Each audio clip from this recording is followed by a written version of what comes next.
roustabouts are cutting up cinema like it's never been cut up before. There's going to be reviews. There's going to be interviews. There's going to be hijinks. And there's going to be a whole lot of cutting in this room. The Cutting Room Movie Podcast. Coming at you 128 kilobytes per second.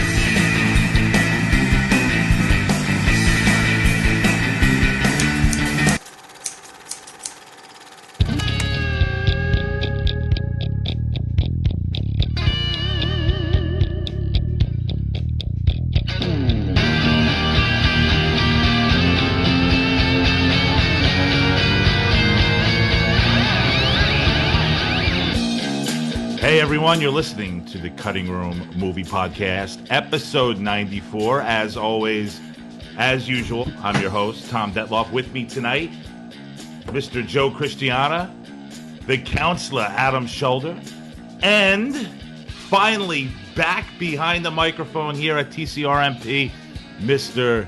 Billy Barassa. I got to stop everything and just say hello to Billy real quick because it's been a while. I'm very excited that he's on for the next couple weeks. Billy, how the hell are you, my man? I'm doing well, sir. How are you? Oh, it's going quite well, actually. Really, I'm very excited to have you on, to hear your voice. I'm sure a lot of people out there are excited as well. We're doing stand-up comedy, Bill. You know, yes, stand-up comedy films, and I did the picks here. We're doing Misery Loves Comedy tonight. This is Kevin Pollak's 2015 documentary. Next week, we're doing the classic, The King of Comedy, which you're going to introduce. And we're also doing Frank Whaley's little bit of, I guess, labor of love, you could call it, The Jimmy Show. So things are going to be really cool. We'll be able to talk a little bit about stand-up comedy, I'm sure. Billy, let me ask you this real quick before we get started. The stand-up comedy, do you have a love for it? I revere stand-up comedy. I love stand-up comedy like you can't believe. So I just wish I got out to see more live shows. Right. I know it means so much to me too. I think it means a lot to all of us. More than we realize. And I think one of the things that I admire most, and among many things, but just that, that willingness to get up on that stage and to try to make a connection, with the audience. I think you could make an argument that it's one of the purest forms of art because it's literally one person talking, and that's it. Right. There's no special effects. There's no music. There's no instruments. Right, exactly. Nothing, it's just a human being talking. And unless you're Andrew Dice Clay. Or Carrot Top. Or Carrot Top.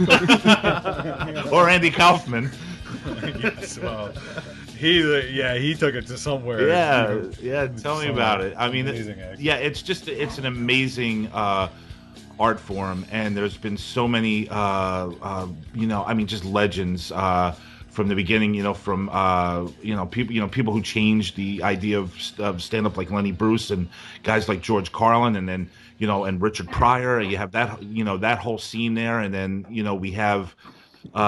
Just so many outrageous characters from the 80s and 90s, and it's just such a. You're right, Billy. It's it's a really impressive art form, and it's something that I think we'll have a lot of fun talking about in the next couple of weeks. I'm sure we'll be able to sit back and chew on some of our favorites. Hopefully, we get to turn each other on to some guys that maybe we're not even aware of, which would be really cool. Tom. Did you pick this topic in particular because, you just said it's sort of near and dear to your heart.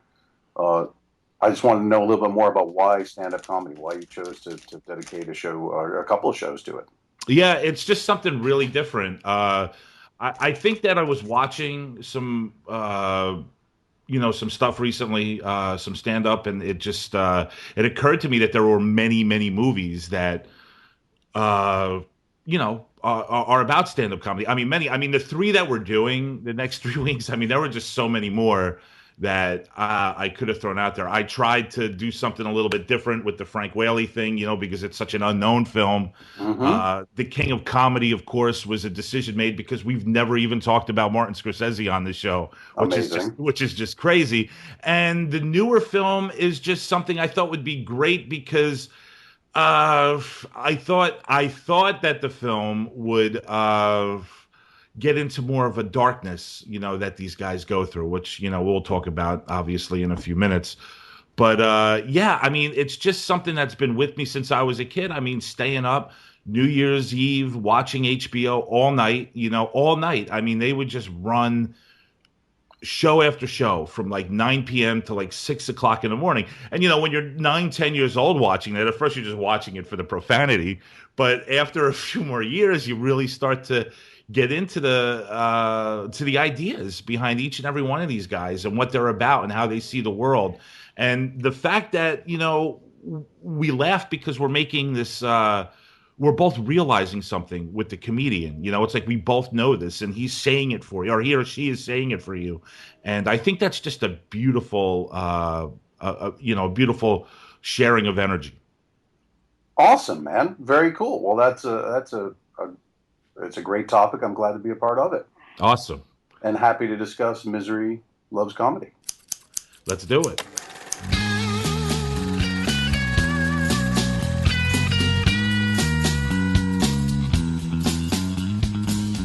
He's a mysterious cyborg who won't stop boasting about his brand new backyard bubble tub. A chemical zombie who just had a bionic eyeball installed in his skull. No joke.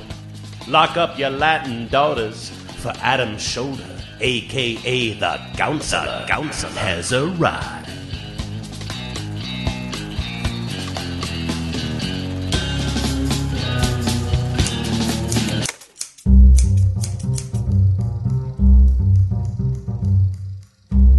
In 1993, my good friend, Stephen Marks, approached me with an idea. But first, a little bit of backstory. Stephen is an award-winning playwright and director who has penned and staged around 20 productions in the 25-plus years I've known him. He's been gracious enough to cast me in 9 of his shows over the years. One, in particular, was called Chet Well, and I had the good fortune of playing the titular character. The show was a one-man show, a 2-hour-long opus. It's about 60 full typewritten pages, done in the style of a get-rich-quick seminar where Chet discusses his presto method of success. However, the high-strung and hypomanic Mr. Well gradually becomes more and more unhinged as the show progresses, eventually suffering a complete nervous breakdown on stage and ending up in his underwear having lackluster phone sex with his wife. For me, it was a once-in-a-lifetime opportunity as an actor. It was harrowing and exhausting and exhilarating and extremely, extremely creatively rewarding.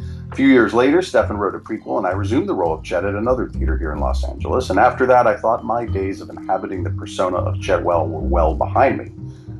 But now it was the summer of '93, and here was Stephen approaching me about a new incarnation of Chet. Small, 5-minute monologues to be performed as a stand-up routine. The performer in me jumped at the chance, but I did not know what I was getting into. Several weeks later, I stood pacing, sick to my stomach, in the back halls of the legendary Comedy Store on Sunset Boulevard in the heart of Hollywood. I was overwhelmed with anxiety. Making matters worse was the fact that there was some event going on that night in the next room, and a steady stream of A-list actors and comedians were flowing in the front door. I could feel my stomach acids churn. I was given a blur of instructions from someone about a blinking flashlight in the back of the house to indicate my time limit. Holy shit, that's Danny DeVito over there. Stephen tried to give me some notes about something, but wait, there goes Michael Richards. What? Wait, where am I? Did they just announce Chet Well? They did. Okay. Well, now, how did I get up on stage? Did I walk up here on my own volition? The MC said something about my tie. I know I said something back. Holy fuck, what just came out of my mouth? What am I saying? The sweat, the lights, the monologue, the blinking flashlight, the steady flashlight. Was I done? What, did I do it? I did. I had somehow got through my first ever stand-up performance. And I bombed. Big time. And why not? The idea may have been ill-conceived or ill-executed or a little of both. The true humor of the character of Chet Well came from getting to know him during an evening of theater, not in 5-minute machine gun bursts of non sequiturs done in a shrill southern drawl. I made no connection with the audience whatsoever. Yet we tried again, this time at the Improv, and I bombed worse. And with that, I was done. I swore off stand-up of any kind and had a newfound respect for anyone with balls big enough and skin thick enough to endure the life of a comedian. And it is the life of the comedian that actor-director Kevin Pollak explores in his documentary Misery Loves Comedy, as he attempts to discover if one needs to be fundamentally unhappy in order to be funny. Pollak amasses a notable array of celebrities, from stand-up comics to actors to writers to directors and, yes, even podcast hosts, and gets them to discuss topics such as their family's influence on them, other performers that have inspired them, their best moments, their embarrassments, their failures, and their thoughts on the question serving as the thrust of the documentary: does unhappiness in fact engender better comedy? The documentary is very entertaining, as the people being interviewed are an inherently entertaining crowd, and much of what they discuss is fairly interesting. However, I believe Pollak may have missed the mark on truly delving deeply into what could have been a more provocative and meaningful exercise. The fatal flaw is that the vast majority of the interviewees are terribly successful people. Most have had long and successful careers with great financial and creative rewards. Now, don't get me wrong, I fully understand that money and success do not negate unhappiness. There are universal problems that we all must at times suffer. I understand that true depression does not discriminate, and often there are those who mask their pain too well. One only needs to think of Robin Williams to understand that. However, if Pollak is going to take the time to really explore this issue, then gathering a bunch of his successful friends to sit around and tell stories may not be the best way to accomplish this goal. Entertaining, yes. Probing, insightful, and revealing, not so much. Perhaps the closest Pollak got to really getting to the core of the question were the segments featuring Freddie Prinze Jr. Here was someone who could give a different perspective on how a comedian can be a truly broken soul. While he was only a baby when his father, the star of a hit sitcom in the 70s, put a bullet in his own brain at the height of his career, his interview was by far the most real and the one that came closest to hitting the nail on the head. Had Pollak opted to interview family members of his comedian friends, their wives, their kids, their siblings, even their friends, maybe we would have had a better perspective on the topic, a better peek behind the curtain than offered by the comedians and actors themselves, a self-admitted attention-seeking group pontificating on the thought of misery's influence on comedy. But then again, maybe Pollak didn't want to go too deep, because then it wouldn't have been as funny or entertaining as it genuinely was. I liked hearing about the trials and tribulations, the challenges and inspirations of some of my favorite and respected actors, directors, and comedians. Pollak kept it light and fun, but in my opinion, never really cracked the surface of his main question. Perhaps comedian and podcast host Mark Maron said it best when he noted that one does not have to be miserable to be funny, but it helps to struggle a bit. I couldn't agree more. I think of how many great directors made some of their best work when they were young. Budgets were small and creativity solved problems, not money. Think of some of the early roles of great actors when they had something more to prove and couldn't rest on name recognition to get them by. Struggle is often the mother of invention and can fuel the creative machine in ways no other can match. But struggle does not need to equal suffering. Struggle does not need to be painful, nor is struggle negated by success. Struggle can inspire and challenge and push us to be better and to try harder. And with the right set of eyes, struggle can be funny. So who really knows what makes people funny? But I have a theory. I think being funny is survival of the fittest. It's pure Darwinism. It's an example of adaptive problem solving. I personally learned early on, in elementary school in fact, that being funny got me attention, but more specifically, it got me attention from girls. Once my young brain made that connection, once I understood that making women laugh was one of the greatest natural aphrodisiacs on the planet, my course was set. I didn't need to be a jock or look like a guest model or be a rock star to get girls. I just had to be funny. I just had to make them laugh. Many of the comedians interviewed discussed this as part of their own experience. Making people laugh helped them to fit in. So perhaps the answer to Pollak's question is being funny comes from the basic human instinct to survive and to procreate, an adaptive technique to ensure the survival of one's own bloodline. I am personally convinced of this fact, but truth be told, it's not nearly as interesting and not nearly as funny. Thank you, Adam. 2015's Misery Loves Comedy, directed by Kevin Pollak. Kevin Pollak talked to over 50 of his Hollywood, I guess, friends. And what did we get out of this? I mean, that's the question. I think, Adam, going back to the beginning of what, you were talking about this film, is that I expected to really get like a darker sense of where the comedian might come from. And Pollock, like you said, keeps it very light and fluffy, and it just doesn't have any kind of real depth whatsoever. And the title's certainly misleading. I mean, if you're gonna, do a documentary and say that it's dedicated to Robin Williams of all people, let's get real here. Let's get down and dirty with some of these guys. He completely just misses the target on that one. And I just found that, it was like almost at times just watching these guys on a late night talk show. You know what I'm saying? Yeah. I think some of those clips were actually from, didn't Kevin Pollak have some kind of talk show? Oh, he might have. He does. He has a podcast. It might be a video cast. I think it's a video cast, and when there were a few interviews there were some lower res thing. I think that was just pulling that from his show.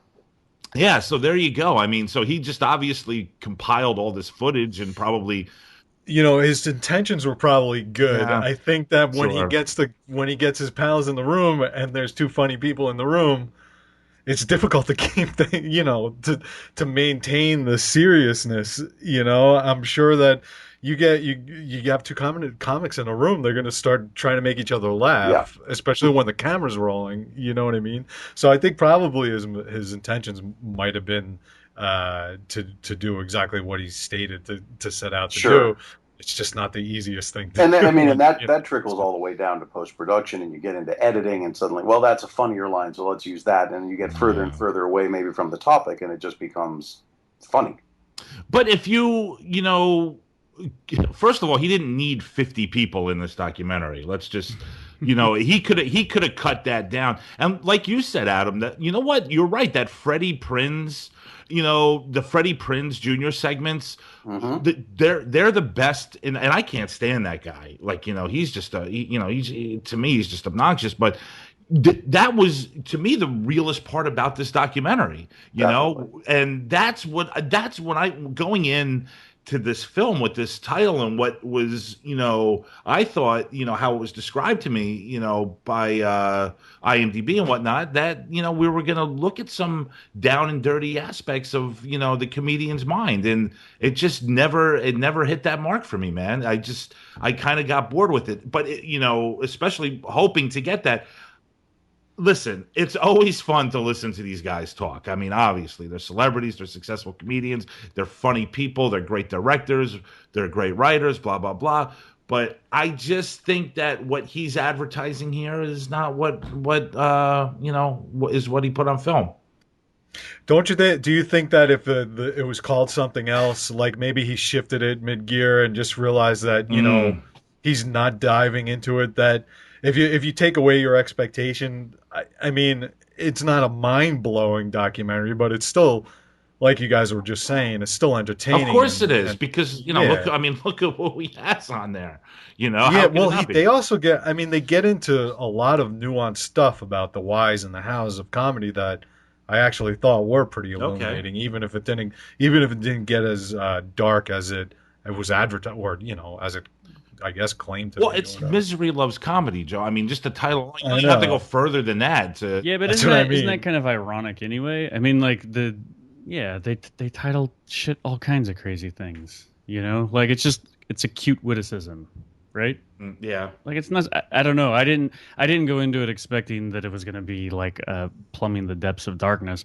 But I think that subject is overmined anyway. Like everyone's really fond of saying how miserable stand-up comics are, and it's kind of a self-promotion thing for some comics too. But the thing that I love about comics is that they, whenever they ask that question, they kind of roll their eyes and crack jokes at you, So right. I really enjoyed it, man. Cool. But I didn't go in expecting that it was going to be like the depths of misery explored or anything. Yeah, I just thought it was going to be deeper. That's all I'm saying. I mean, I was kind of disappointed that it was kind of fluffy to me, and I thought it could have. I thought it could have been edgier. That's all. Like that's basically what I'm saying. Listen, I mean, it was 90 minutes of interesting talk. I mean, there's no doubt about it. And like I said, you throw 50 people like that together. I mean, just one of them for 90 minutes talking would be interesting, quite Yeah. honestly. I mean, that's why they're comedians, they can stand up there and be interesting for 60 minutes Yeah. any single Yeah. one of them, I mean, it's totally an enjoyable, whatever it is, 90 minutes of footage, you know what I Sure. mean? So it's definitely worth the shot. And I actually think that the point that I guess the documentary makes through the interviewees is that, yeah, so comics are miserable, but no more or less so than the rest of us because Yeah. comics' job is basically to hold a mirror up to, any artist really is to hold up a mirror to you in one sense or another. And if they weren't reflecting back at us our own, misery, but also our, all the other stuff that comes into it, everything else, anger and all that, all Yeah. those other things, then we wouldn't go and see them, because they're human. That's what they're doing. So of course they're miserable. So with the rest of us. Is a singer-songwriter more miserable than the average person? Is a writer more miserable than the average person? Like, nobody who does any job, is a plumber more miserable than the average person? Humans are just sort of miserable. Like, the thing about being an artist of any kind or a crafts person of any kind is that it's just your job to cast that in some sort of form, for everyone to look at and go, that's right, that is how we are, So you're just saying that we're all equally miserable, Billy? I think all of us, when we are at parties and get drunk and tell stories, what stories do we usually tell? We usually tell the worst things that happen to us, and we laugh about it because that's what we do. So I don't even think that the question of, are comics more miserable than anyone else, I don't think it's that particularly interesting. I just think he threw it out there because he wanted to see what kind of answers he would get from all these people, and that becomes interesting because I want to hear those stories, Right. I got you. So, you were. You were entertained by this film, Billy, right? I mean, it's like, like we're saying, it's not the best documentary, but it's. It could have had more shape. I felt like the structure of the film could have had more shape for sure. There were certain periods where I was like, okay, it's cutting around and I'm hearing stories and I'm kind of getting bored because it's just sort of, skating around right now. But yeah, I mean, any chance to hear those people talk, and like there were so many people, how he knows all these people and gets them to, come on the movie was pretty awesome. I mean, everyone from Christopher Guest to Tom Hanks to, like I was pretty blown away actually. Yeah, it's so cool too, and you're right to have all those people on. It's like sometimes, you get you're reminded of how great somebody, especially a guy like Christopher Guest, who just doesn't like pop into your head as often as he should. I mean, he seems like a recluse to me. Like he's just right, not a recluse, but just disinterested in promoting himself. Right? He's so great. Like, I mean, It's so funny that you mentioned Christopher Guest because a couple of weeks ago, I watched his film The Big Picture, which I hadn't watched in a while, which I think is just a spectacular movie. I mean, it's really funny. I mean, if you're a filmmaker or, especially a young filmmaker, I mean, The Big Picture is something that you should definitely watch because it's just so perfect. And Guest does the great mock documentary thing, with his other films.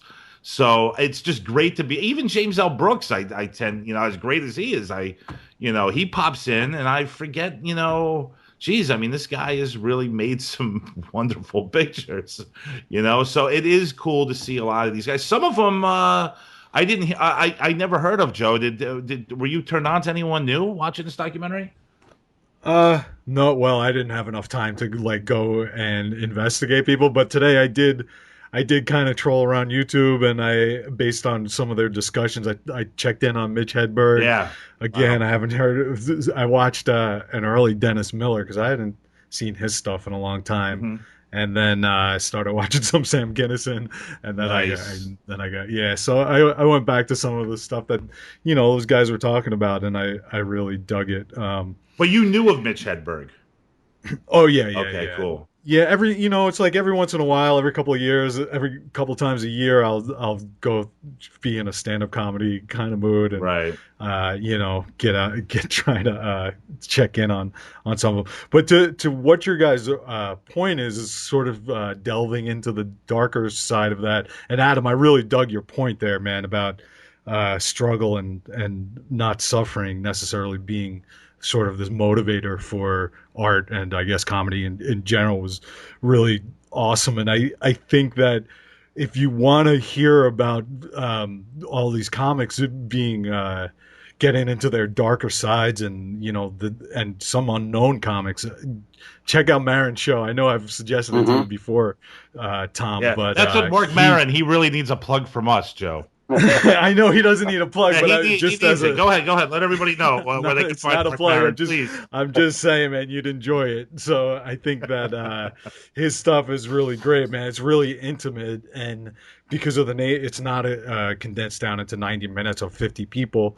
He sits down and he will get a lot out of these comics and what's going on, and also other artists. So.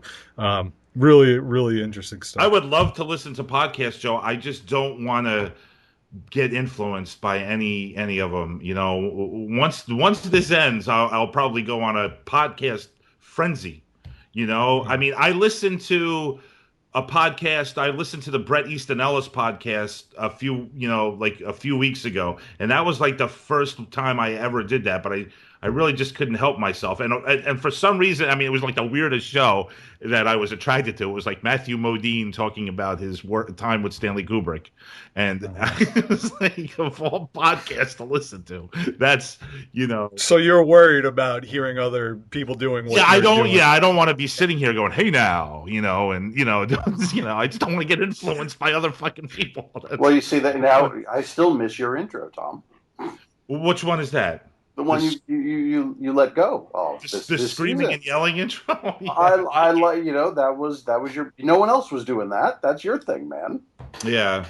No. Yeah. Why is that gone? Why is that gone now? I just thought it was time to stop screaming To like that. retire it. I just felt like I don't know. How can I explain it, Billy? It didn't feel good anymore doing it. I You just needed a new haircut. You were just tired of the old haircut. Yeah, I don't think there's any reason why any one of us, besides Max, of course, needs to really be screaming at the top of his lungs. Well, one is enough, I suppose. I get this a lot, though, in my business, guys, which is weird. And I don't, it's nice of people to say, but I don't think that they realize, like, how beyond difficult it is to do stand up and to write stand up and to perform it and to perfect it. And I mean, this is something that takes years and years and years, and some people make it, most people don't, obviously. I mean, that's how it is in most creative industries, especially artistic industries, entertainment, so on and so forth. But I get this a lot because I could be working and I'm waiting on the table, and somebody always said, this happens at least every couple of weeks. Somebody says to me, either, "Are you a stand-up comedian?" or "You should be a stand-up comedian." And as nice as that is to hear, I think to myself, I'm like, man, this person really doesn't have an idea of how difficult it is to do something like that. Do you have any idea how difficult it is? I mean, have you tried it? No, I've never tried it, but I mean, I've talked to a couple of stand-up comedians, and I watch, I mean, just look at, just like listen, I don't need to be one to assume even to put a film together is difficult or I've made a film and I've done music, Joe, and I, just to write something. Of course, I've recorded, a musical, a record with my brother Jeff. We had a band, and, I made a really crappy film, and I put a lot of heart and passion into it at the time, but I knew before doing both ventures that it wasn't going to be easy. You know what I'm saying? It's not like you could, just poof, and something miraculously happens, I mean, it takes a lot of work, and stand-up comedy. I mean, I couldn't even possibly imagine how to even go about sitting down even just to start with a piece of paper to throw those ideas down and to juggle the words around. I mean, is it something? It sounds like something that you've considered. I mean, is it something that you would maybe want I've to never do? considered it. No, I've never seriously whatsoever considered it, at all. And anytime that I've pondered it, like I just quickly realized that it's just not something that I could do. I don't write well enough to do something like that, and that, like, I mean, I could do I improv is, I could do improv better than I can writing something down, that's Yeah. already structured. Like I could probably get away with, like, just, I'd probably be better off just being thrown on stage with nothing as opposed to being thrown on stage with something. Jesus. I'm dead serious. I'd like to see that happen sometime. I get it. I feel that. Is that- I see that. Is that a dare to yourself? No, Tom? no, no, none of this is. Listen, I'm just talking here. No, not at all. No, I mean, why, Joe? I mean, why? I mean, Oh, I'm just curious. It sounds like it's something that's entered Yeah. your mind Right. there. I I mean, mean, have Tom, you ever thought about it? if you had 3 minutes of material, Tom, would you go to an open mic night? If I had it, Yeah, like if it fell from the sky Yeah. and you had it. exactly. I could probably, if I had material written, yeah, I would probably, I Is it could do something it. you would want to do? Is it something But you'd want listen, to I've been on stage. I've sang, my own personal songs on stage for 40 minutes. Like All right. dozens and dozens and dozens and dozens of times. I mean, probably like 100 times. And That's I awesome. mean, performance art is something that you're definitely interested in. Obviously, you're doing this, but running this podcast and stuff. yeah, I've always been fond of the microphone. There's no doubt about it. Which is why, I guess I enjoy doing this, and why, I even made an attempt at singing songs. I mean, that was a great experience. I mean, that takes a lot of guts. I used to just, I mean, one of my favorite things to do when doing that was just to admire the other unknown acts out there. I mean, because it takes a lot to go up. I mean, you know that, Joe. I mean, you write music Yeah. and you hear Ronnie Oh, sing yeah. those songs, and it's a very difficult and Oh, powerful thing to do. yeah. Well, showing, dude, there's nothing more nerve-wracking than film. Well, I mean, obviously there is, but having your film being shown at a film festival or something like that is just, it's just good. And especially the infamous Boston incident. Yeah, exactly. Well, that one, it was funny. So- It was the one film festival I was actually relaxed at, and it just Yeah, fucking blew up in relaxed. my face. I was. It just blew up in my face because I was such an asshole. But, Adam, did you? So you went on in character Well, for? yeah, exactly. Which is interesting because as I wasn't going up there doing my original material, it wasn't very personal. I was doing a performance, so it was more like performance art. It was more like an Andy So Kaufman did they kind of know? thing. Did the audience know it was a performance, or No. did they believe that? Okay. Well, I'm sure they figured it out because it's such an extreme sort of character. His voice was extreme, the stuff he was talking about. Okay. So I get up there and but it was like I'm introduced as Chetwell, presenting as this guy, and it's like this little 5 minute monologue of sort of his get rich quick ideas, and it's sort of like a 2 hour play condensed into 5 minutes. So Okay. I think the audience just did not know what to do with that. Was the audience was the character written explicitly to fail, like to bomb? No, it was almost like it was like a little mini play where Okay. basically you're listening to a get rich quick seminar. So it wasn't like normal stand up either. It was like a Okay. comedy monologue. But Stefan has a very unique style of writing to his that all of his plays, just the dialogue, very stylized. And I think there was just no connection. The audience had no idea what I was doing, and so that was part of what. And I'd never done anything like that. And it's funny because, like Tom, you're saying you get up on stage with nothing. I was in a comedy improv troupe for a year, Yeah. and I loved it. Loved it. Now, part of that is you're not up there by yourself. You're up there with people that you work with. So even though you don't have a script, you don't know what you're going to do, the level of trust that you build and understanding the timing and sensibilities of everyone you're with, you can create something out of nothing as a team. But when you're up there And you know, like the play itself that I did, Chet Well, 2 hours on stage by myself, but it was theater, and to me, it was like the audience is coming to see this. They understand that this is theater, and it was nerve wracking as all hell, more so than any other show I've ever done because it was just me out there. Oh Uh, my God. no one to save my ass if I flubbed a line. No one, like Oh, it's just man. I just and it's 2 hours, and you know, memorizing it essentially word for word. Uh, Oh, and you know, and even wow. other things like you know, having phone sex in my underwear on stage, and singing on stage. I mean, it was chaos and madness, but it was a blast. I loved it.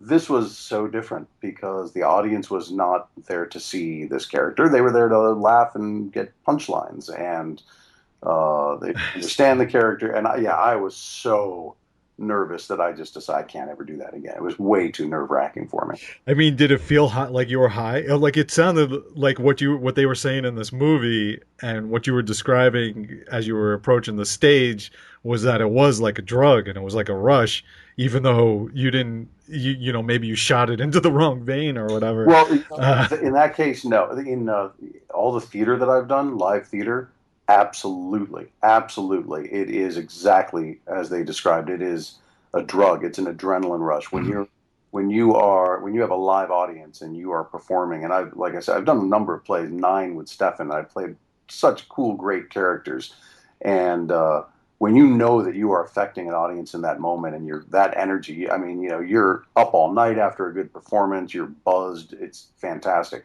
And I've performed a lot on stage as a musician as well, in many bands, and a lot of times original music. And same thing, there's a nice rush and buzz from that performance. But Oh, yeah. no, I did not find that with stand-up comedy. I was completely sick and anxious and wanting it to be over, and got no rush or satisfaction of any kind out of it. Could you Oh, imagine, man. Tom, Andy Kaufman when he would do stuff like just read Mm. was it a Catcher in the Rye or something? Where like people would come to see him perform and he would just read out of a book for like 4 hours It's not with like no exaggerated either. explanation. Like he really I did that know. Oh, stuff yeah, you'd sing 100 bottles of beer on the wall all the all way. night. I Yeah. mean, just fucking with an Yeah, audience and just having them boo you and hate you. That has got to be, you that's a know, rush. oh God, He that is he insane, Yeah. must have man. got off on that. Yeah, Yeah, you're getting your kicks a whole different way if you're exactly, doing that shit. exactly. Why do you think he turned to wrestling? Because that's he could. I mean he took that nonsense to It's all another performance level. art. All Yeah, performance art. exactly. I mean he loved that audience hatred. Like he lived off that. That's I mean, that's a self-destructive, you know, I've been doing a lot of reading about narcissism and Hmm. there is like you know, obviously there's some element of narcissism involved in any performance art to one, you know, degree or another.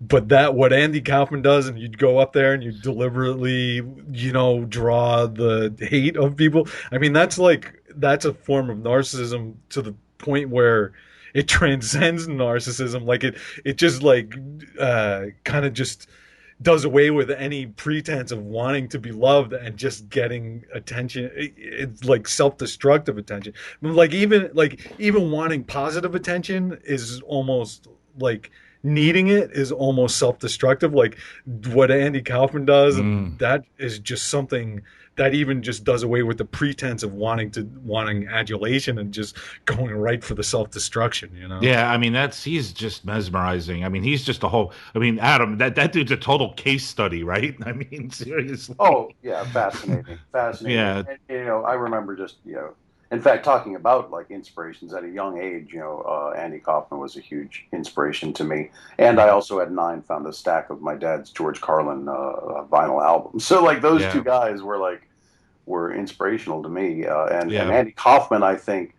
was someone that even at a fairly young age, my preteen, early teens, like I learned something from him. Just the idea of there is a certain comedy in fucking with people, but to also make a point and holding up the mirror in a slightly different way, I guess. Before we end tonight's show, I wanted to just try to real quickly get an idea of when the first time we were all introduced to the idea of stand-up comedy, because for me, and I'll tell you what mine was, and I hope you guys could remember and give the audience a little something. I think it would be fantastic. For me, I mean, it was at a very young age, and probably 4 or 5 years old, I got my hands on a Steve Martin album where he was doing his routines, and it was the first time that I was introduced into stand-up comedy, and it was just so different and so exciting, and not to mention the fact that you're listening to people laugh at the end of everything that this crazy cat was saying. Steve Martin was I think my first introduction to stand-up comedy. That album, I can't remember the name of the album, but I remember it was, I think, in black, and the album covers in black and white, and he had the I think the arrow through the head thing going on, which is just completely ridiculous. But Joe, do you remember what it might have been? Two things stand out. I think the one that really most affected me was Bill Cosby himself. That was early on, yes. Yeah, they played that a lot on right. HBO, and I just remember really falling in love with that. Mm-hmm. And it was kid friendly, so you kind of understood what was going on, The other one was Robin Williams, and I remember when I was actually in 7th grade, I was in a friggin' theater program in my middle school, which was weird thinking about it now. And I haven't thought about this in so fucking long, man. And they I forget, it was something to do some kind of performance that you saw in a movie or on a TV show, and I was doing something, and I did a little bit of Robin Williams in front of the thing, nice. Which, God, it's so weird to think about that now, man. I haven't done that in so long. Right. Yeah, I think those are the two. Billy? Yeah, I gotta go with Robin Williams. Really? I mean, yeah, because when I was a little kid, they used to play the Mork and Mindy reruns, and then I remember seeing Robin Williams on, like, obviously we didn't have cable when I was a kid, but it would have been like edited clips from his stand-up shows, and I was just blown away. I was like, there's superhuman energy. This was a long time before I would discover the word cocaine, but the watching his energy was just like, it was like pure childish id, bouncing around a room, Yeah, he's extraordinary. Yeah, he was amazing, man. It's just the mouth just moving at such a speed. It was incredible. So he came onto that Happy Days set before Mork and Mindy. His first, his first appearance in a sitcom was on Happy Days, and he came on that set. They knew that character was going to be on that episode, and they were having problems casting the character. And he came in, completely just put the script down and just and improvised everything. And Adam, what's fascinating is that he, in improvisation, and those guys being good actors, I mean, they worked with it and made something great happen, which is cool. And Billy, who's the other one? Steve Martin was the one that but I knew of him as a kid. I'd seen him in, he was always doing stuff with the Muppets and whatever. And then it wasn't until later that I started sneaking, trying to see his shows when I was a teenager and everything, see the specials and listen to the comedy albums and stuff. And I was just blown away. He was the best. Yeah, Steve Martin was, like I said, that was my first introduction. I used to love sneaking into my uncle's room when he wasn't around just to put that album on. And then as I got a couple years older, when I was like 7, 8, 9, I started to find his George Carlin cassette tapes, and I would take one home with me and not let him know, and just listen to him. I'd sit outside and listen to Carlin on my tape recorder. I remember it was so weird because he'd just be cursing the whole time, and adults would be walking by, and some little kid would be listening to George Carlin, with his profanity. That's great. Which is, he'd be sitting at the park, and That's a great little short film right there. That's funny. Adam, what about your experience with it? Yeah, it started with Carlin when I found. My parents had one of those old record players that was a huge piece of furniture, basically. And there was a built-in record compartment, and I was flipping through there one day, maybe 8 years old. And it was Toledo Window Box and Class Clown. And one of them, Carlin's sitting there with his making it look like his fingers halfway up his nose, and just like, okay, this looks funny, and I put it on, completely unsupervised, and then and I was hooked. Seven words you can't say on television, and on from there. And then I saw a movie called The Jerk, and said, well, this is the most entertaining I've ever seen in my 10 years on this planet. And sought out his albums, Steve Martin, Cruel Shoes, and I think Wild and Crazy Guy. I think are the titles of the two, like, seminal ones of the late 70s, there, early 80s. And then right around then, 10, 11, 12 years old, I stumbled upon some Richard Pryor concert, live at Sunset Strip, and some other things that was it. Those three guys were absolutely it for me. And the thing about Pryor, about that, especially live on the Sunset Strip. I mean, that's a film.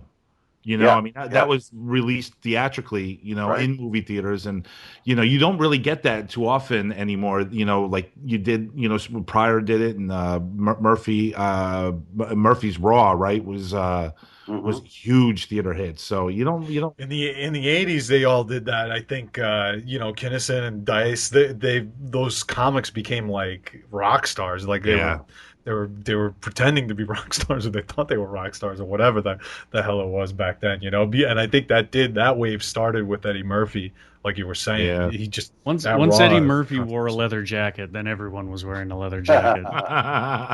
Even Dice. Talk about dark sides. Friggin' Kinison, man, that dude was manic depressive. I mean, he was just shot out of a cannon. I remember hearing him on the Howard Show, and he's got that thing where he thinks that he's living in a legend. You know what I mean? And he's like, "This is history. This is history." Just friggin' like. He's almost frightening to behold the power of that guy. Yeah. He was a. I mean, I remember seeing both of them for the first time, and again, when you're a kid, you're just, you're kind of laughing at the intensity and the profanity and stuff. But when you go back and look at their material, especially Kinison's material, is just really, he gets really personal, Joe. Yeah, I haven't I only got a few minutes into him today. It was just funny you brought up this question, Tom, and I was just thinking about how childlike stand-up comics are, like from one end to the other, as profane as they are. I mean, from Dice to Kinison, Bill Cosby, Robin Williams, they're almost like cartoon characters. It's amazing how a kid can have relate to them so much, even if you don't understand what they're talking about, and even if you shouldn't be listening to what they're talking about.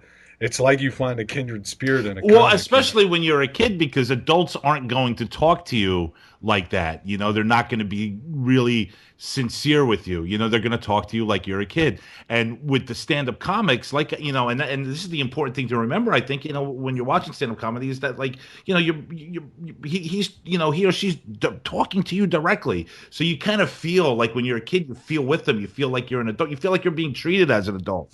A whole flood of new information is hitting you, but at the same time, they're behaving almost the way that you would be behaving if you're throwing a tantrum or, dancing around like down the street. Yeah. Well, their job description is to tear down everything your parents are telling you should be doing, right? Like, the comics run around and just dismantle society's bullshit, this is like, hey, so a little light bulb goes on over your head, like, hey, wait a second, you mean all this stuff they're telling me is bullshit?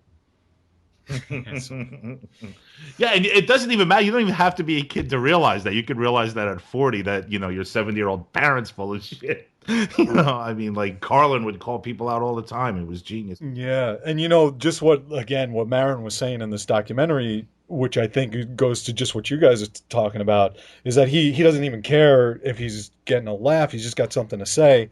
And what is great, or one of the great things about watching these comics, is that they're free thinkers, and sometimes they'll hide that in comedy, but the main point is that they're sitting down and looking at life and doing whatever they can not to be swayed by, prevailing consensus and what's being told to you is the right way to think about things, and they're looking at it in a way that's very childlike. Right. Hey, listen, guys, we're running a little longer than usual, so I'm gonna I'm gonna cut it out here. But of course, we're coming back next week, and we're gonna be talking more stand-up comedy. We're gonna be doing Martin Scorsese's The King of Comedy and Frank Whaley's Labor of Love, The Jimmy Show, which is gonna be fun. We're also gonna get a chance to talk to Frank Whaley as well, which is gonna be awesome.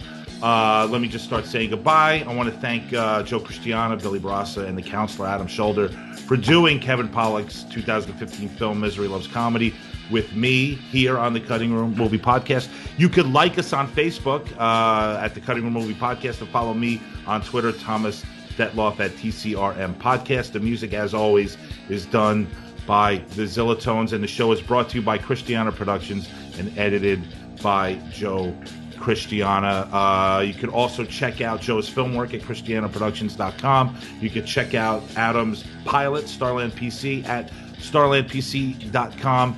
And check out Max Cook's blog at MaxCookUncorked.com. Joe, real quick before we say goodbye, any more news on the book deal? No, it's still waiting. It's going to go into editing soon. Okay, all right. So you'll let us know. Yeah, I'll let you know when something's coming. But it will be released in August 2016. Awesome. So it's a little ways away. So. All right, that's very cool, man, and we're very proud of you, man. You work so hard, and that's so awesome, dude. Thanks, Tom. Hey, Tom, I'm unsure if you want to talk about this or not. Just real quick, a 5-minute thing about how you're feeling about the show, the future of the show. Max isn't here. We don't have to put you on the spot. Are we going to be going? Are we moving forward with the show in the future? Yeah, we have the rest of this season, and we got a whole nother season coming, Joe. So let's get excited about that. I think we're all very excited about that. We'll leave that. We'll leave it at that. All right. And listen, I'd also like to thank this week for plugging some really big podcasts. What are they, Joe? Again, Mark. Please go over to Mark Maron's podcast if you haven't heard about it. And if podcasts aren't your thing, what was the big radio show you also plugged? Howard. The Howard Stern Show. If anybody hasn't heard about that, I highly recommend it. Get over there and check us out. Check them out, rather. I'd like also to remind everyone that you could subscribe to us on YouTube, which is a really great place to check out our show. We'll see you next week. Like I said, the King of Comedy and the Jimmy Show will be talking more stand-up comedy. We're over and we're out. Ciao.